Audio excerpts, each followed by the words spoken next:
Selamat pagi, salam sejahtera bagi kita semua.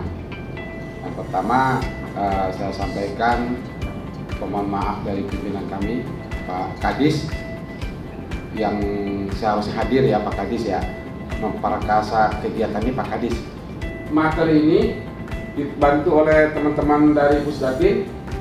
Tujuannya untuk mengarahkan aja Mbak. Jadi kan secara operasional pasti ada yang kos operasionalnya ya Pak. Jadi kira-kira apakah harus melalui jalur tol atau tidak kalau untuk mobil. Jadi kalau tol tuh estimasinya berapa sih kos yang harus dikeluarkan ketika pengiriman dokumen tersebut seperti ini.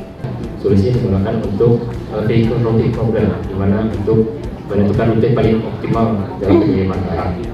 Jadi routing ini sendiri ditenagai oleh teknologi AI dari Google. Jadi kalau AI sebelumnya itu kan kita bisa membuat prediksi gitu. Tapi kalau misalkan generatif AI kita bisa generate konten itu mau teks, dokumen, image. Bagaimana cara misalnya mematikan sebuah generator misalnya. Itu dia bisa kasih tahu urutannya. Nah, AI juga bisa ngebangun 3D-nya Pak. Kita masukin video, jadi virtualize bagian yang mana yang harus dimatikan.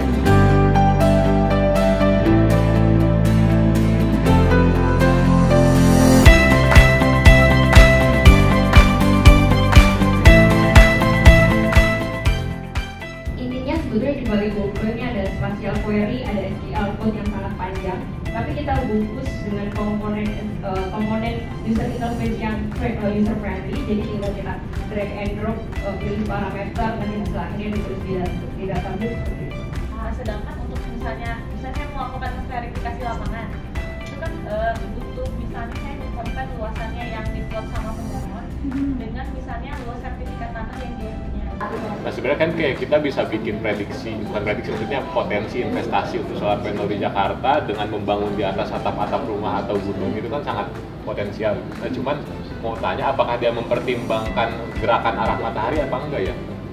Lalu kita masukkan berapa jumlah tambahan penumpang, ya kan ya? Artinya bisa menjawab berapa TJ yang harus kami ikat dengan swasta kan gitu. Kita ngambil datanya dari weather, API-nya kan ada nih dari Google.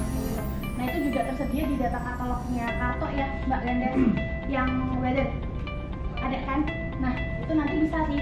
Jadi kalau dari Google Map-nya sendiri memang tidak ada ya data curah hujan, tapi itu nanti services yang berbeda lah seperti itu kalau dari Google Map.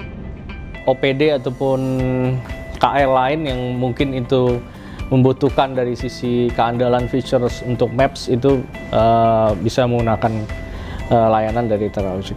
Semoga Terralogic tetap jadi mitra kami karena tanpa kolaboratif dengan dunia usaha kami mungkin agak kurang dalam melayani masyarakat. Dapat dikembangkan, dibuat inovasinya menggunakan si teknologi AI, Google Maps dan juga Karto ini gitu, dan ini memudahkan dan bahkan bisa mempersingkat waktu pelayanan izin untuk masyarakat. Jadi tadi saya benar-benar mendapatkan ilmu yang baru. Saya juga jadi mengenal mungkin ya basic-basic sedikit tentang IT, tentang geospasial dan lain sebagainya. Semoga akan ada inovasi-inovasi baru lagi yang kira-kira bisa saling collab gitu antara kita dari pemerintah maupun nanti dari pihak Google itu sendiri.